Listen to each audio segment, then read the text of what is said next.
Market থেকে একটা gift নিয়ে এসেছি।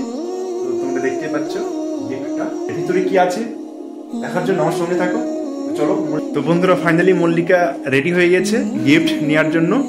তো এই নাও গিফট, তুমি গিফট খোলো, আমি দেখাচ্ছি বন্ধুদের, তারপরে তোমাকে দিচ্ছি। দেখো বন্ধুরা, খুশি মল্লিকা। তো বন্ধুরা তোমরা সবাই জানো হয়তো মল্লিকা রাগ বেড়ে গেছে, তো এখন যাচ্ছি আমি মল্লিকাকে আনতে। তো চলো দেখা যাক শ্বশুর বাড়ি কি হয়। তো চলো বন্ধুরা আনতে যাই। তো বন্ধুরা আমি চলে এসেছি শ্বশুর বাড়ি, তোমরা দেখতেই পাচ্ছ।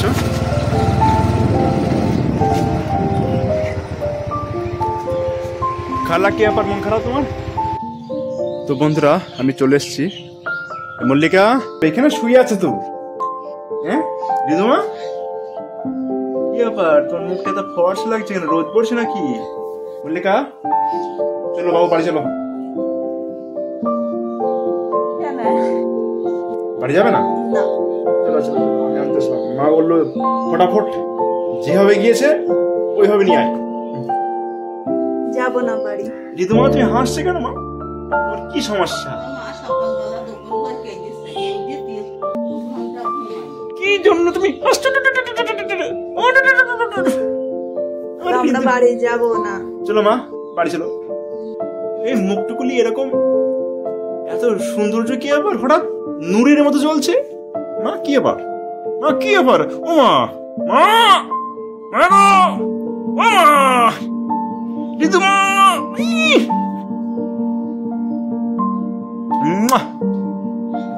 চলো মা বাড়ি চলো। চলো মা, মা রিদুমা বাড়ি চলো। মা চলো বাড়ি চলো। যাবো না চলো মা চলো। তুমি যাও। এ ওঠো ওঠো ওঠো। তুমি কেন এসেছো আনতে? আরে বাড়ি চলো চলো চলো ফটফট চলো, ডিস্টার্ব মত করো। বাড়ি থেকে চলে যাও, বাড়ি যাও, চলে যাও বলার বেলায় বেশ আছে, আর এখন তুমি নিতে এসেছো। দেখো আমার এই মেয়েটাকে ছেড়ে কি থাকা যায়? দেখো চলো মা চলো। ছেড়ে তো ছিলে এতদিন। চলো ফটাফট চলো, ঝামেলা বাদ দাও। দেখি রেডি হই না। আমি বাড়ি যাব না, আমি তোমার উপর রাগ করেছি। কি কারণে রাগ? ঠিক আছে তো রাগ তো করেছো, রাগ কমানোর জন্য আমার কাছে না একটা ওষুধ আছে। ওষুধ না, আমি যা বলবো তোমাকে তাই করতে হবে। বাবা কি এত করতে হয় বলো? তো বন্ধুরা তোমাদের সামনে বলছি যে মল্লিকা যদি আমার সঙ্গে যায় রাগ কমিয়ে, তো মল্লিকার জন্য একটা সুন্দর গিফট আছে, মল্লিকাও দেখবে এবং তোমরাও দেখবে। তো দর্শকদের সামনে আমি বলছি, তো চলো আমার সঙ্গে, আমি একটা গিফট করব, হয়তো তোমার একটু রাগ কমবে এবং হয়তো আমাদের দিনটাও পালন হয়ে যাবে। তো কি বলছো বন্ধুরা? বন্ধুরা তোমরা ওয়েট করো, বাড়ি গিয়ে দেখাচ্ছি কি। মল্লিকা চলো ফটাফট চলো। দাঁড়াও নেহাকে নিয়ে আসি। যাও যাও ফটাফট যাও। পারবে তো? যাও তুমি যাও।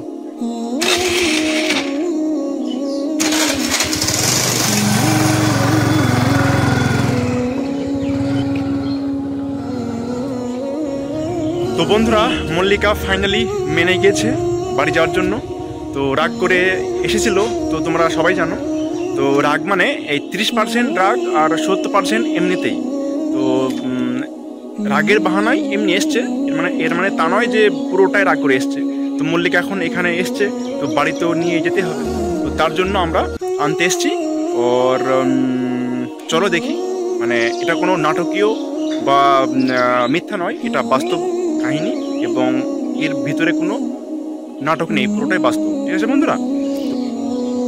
রিদুমা তোমার নানিকে একটু ভালোবাসো, নাহলে তুমি ওখানে গিয়ে মিস করবা যে আমার নানি আর দেখতে পাচ্ছি না কেন, আমার নানিকে আর দেখতে পাচ্ছি না কেন। হ্যাঁ রিদুমা একটু তোমার নানিকে ভালোবাসো। তো বন্ধুরা আমার মেয়েকে নিয়ে চলে এসছে মিসেস মল্লিকা খাতুন।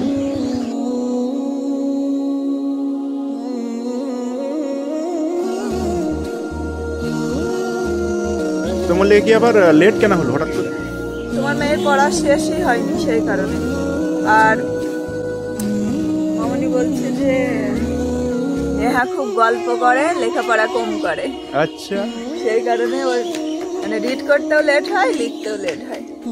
চলো বাড়ি চলো মল্লিকা, লেট হয়ে গেল, রাত হয়ে গেল, বাড়ি চলো। বাড়ি গিয়ে কিছু কাজ আছে, চলো। আমি যা বলেছি মনে আছে? ঠিক আছে, সব কিছু রাজি, তোমার যা টার্ম অ্যান্ড কন্ডিশন সব আমি পূর্ণ করবো। তো চলো বাড়িতে চলো প্রথমে। ঠিক আছে, রেডি। ওকে। সকালবেলা আমি যাবো, একটু বেলা হয়নি।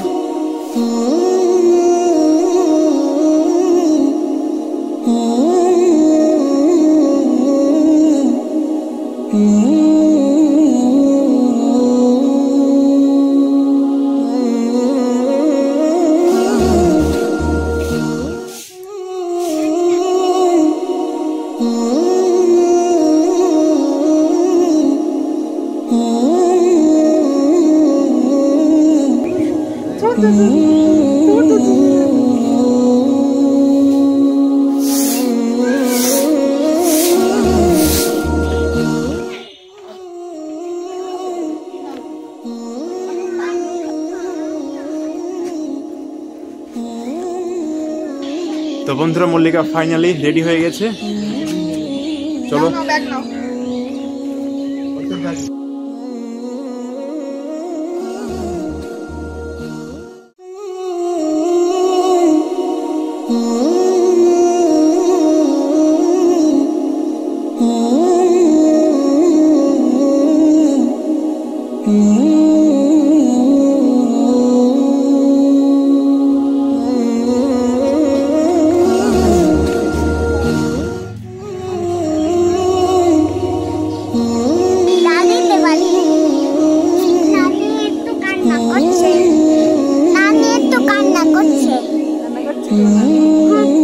ময়া করছে।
বাড়ি চলে আসলাম, তো দেখতেই পেলে। এবার মল্লিকার গিফটের পালা, তো চলো দেখি মল্লিকা কি করে। এই তো দিদিকে পাচ্ছে না, এসে তো চলে গেছে পাড়ায়।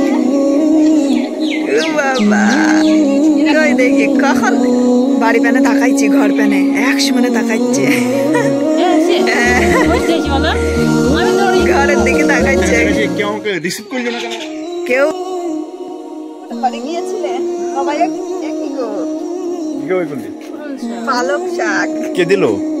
আমাদের নিয়ে আসলে নাকি? দেখো বন্ধুরা, মায়ের বাড়ি থেকে পালক শাক নিয়ে এসছে। আমি নিয়ে আসিনি, তাহলে ওর দিদি নিয়ে আসলো। ও সরি, আমি বলতে ভুলে, এটা আমাদের জমির পালক শাক মা নিয়ে এসছে। কি সবজি চাষ করে নাকি? আচ্ছা আচ্ছা, বলতে ভুলে গেছে বন্ধুরা।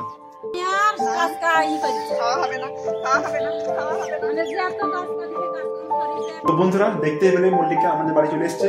তো বাড়ি আসার পরে আমি একটু মার্কেটে গেছিলাম, তো মার্কেট থেকে একটা গিফট নিয়ে এসেছি। তো তোমরা দেখতে পাচ্ছ গিফটটা, এর ভিতরে কি আছে দেখার জন্য আমার সঙ্গে থাকো।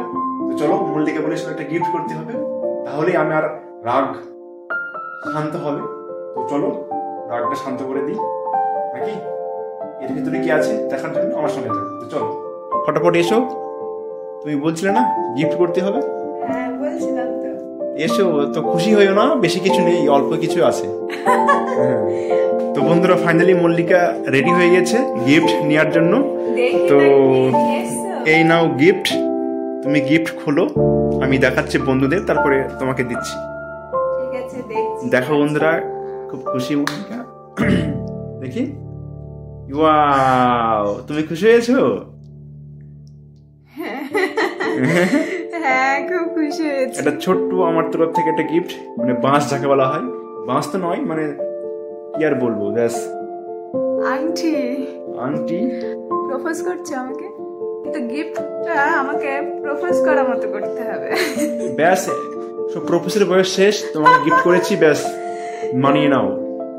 দারুণ হয়েছে কিন্তু দেখো, আংটিটা সত্যি দারুণ হয়েছে, ইউনিক একটা ডিজাইন, সত্যি আমি খুশি হয়েছি।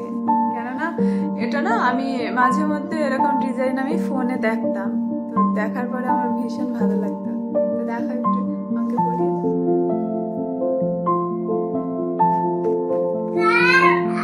দেখি কোন আঙুলটাতে?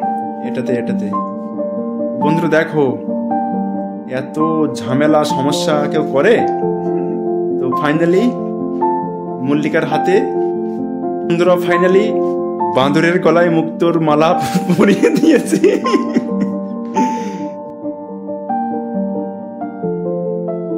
এই আঙুলটাতে দিয়ে দেখি কেমন লাগে। দেখো কেমন লাগছে, দারুণ দারুণ, দেখো ভালো লাগছে, ভালো লাগছে তো, কিন্তু না মনে হচ্ছে একটু মানে একটু লুজ। ঠিক আছে, কালকে চেঞ্জ করে নিয়ে আসলেই হবে, এখন যা আছে মঞ্জুর করে নাও। খুব সুন্দর হয়েছে, খুব ভালো লাগছে, আর সত্যি আমার পছন্দ। মানে তোমার পছন্দের তারিফ করতে হয় বটে, তোমাকে কেউ নিশ্চয়ই পছন্দ করে দিয়েছে।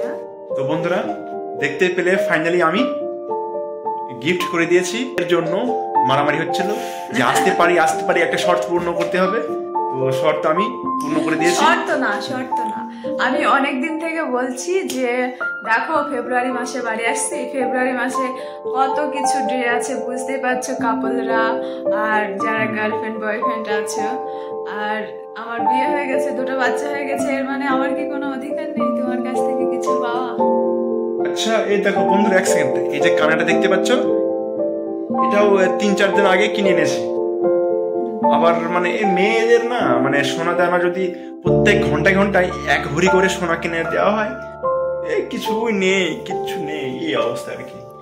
না সেটা অবস্থা নয়, কেননা ফেব্রুয়ারির 18 তারিখে আমাদের ম্যারেজ অ্যানিভার্সারি। আচ্ছা, তো সেটাও তুমি ভুলে গেছো। আবার এর আগে রোজ ডে হয়েছে, এত কিছু ডে সব চলে গেল, তোমার মনে নেই। আর বিয়ের আগে তো খুব সমস্ত কিছু মনে থাকতো, আর এখন কিছুই মনে নেই, সেই কারণে আমি রাগ না অভিমান করেছিলাম। আচ্ছা ঠিক আছে, সেই তো কারণে পেয়ে গেছো তুমি? পেয়ে তো গেছি, ব্যাস। কিন্তু তো বন্ধুরা ফাইনালি হচ্ছে রাগ করার কারণে আমি একটা গিফট পেয়ে গেলাম। তো বন্ধুরা তোমরাও কি করবে, মাঝে মধ্যে একটু অভিমান করবে, রাগ অভিমান করে বাবার বাড়ি চলে যাবে, দেখবে বড়রা না ঠিক কিছু না কিছু দিয়ে ভুলিয়ে নিয়ে এসছে। তোমার বাঁশ হলো কত টাকা? বলবো কমেন্টে, তোমরা গেস্ট করো কটা হতে পারে। তোমরা মাঝে মধ্যে না একটু অভিমান করে বাবার বাড়ি চলে যেও, ঠিক আছে? তাহলে মাঝে মধ্যে কিছু গিফট পাবে। এটা একটা ইউনিক ডিজাইন, খুব সুন্দর হয়েছে, খুব ভালো লাগছে আমার। আর এটা কত গ্রাম হতে পারে এবং কত টাকা পড়তে পারে তোমরা অবশ্যই কমেন্টে জানাবে। তো বন্ধুরা তোমাদের দাদাকে সত্যি আমি পার্সোনালি ভাবে থ্যাংক ইউ জানাচ্ছি। আর আমি একটু অভিমান করে গেছিলাম বটে, কিন্তু ওখানে গিয়ে আমারও ভালো লাগছিল না, মনে হচ্ছিল কবে ও আমাকে আনতে আসবে আর কবে আমি বাড়ি যাব। তো মনের ইচ্ছাটা পূর্ণ হয়ে গেল। বিয়ের আগে সবকিছু মানে পাই টু পাই মনে রাখতো, সমস্ত ডে বাই ডে ঠিক আছে, আর এখন সব ভুলে গেছে। তো ঠিক আছে বন্ধুরা, এরকম নিত্য নতুন ব্লগ ভিডিও দেখার জন্য চ্যানেলটা সাবস্ক্রাইব করো, এবং আজকের ব্লগ ভিডিও এখানে শেষ করছি। দেখাবে নেক্সট কোনো ব্লগ ভিডিওর সঙ্গে, ব্লগ ভিডিওর সঙ্গে। বাই।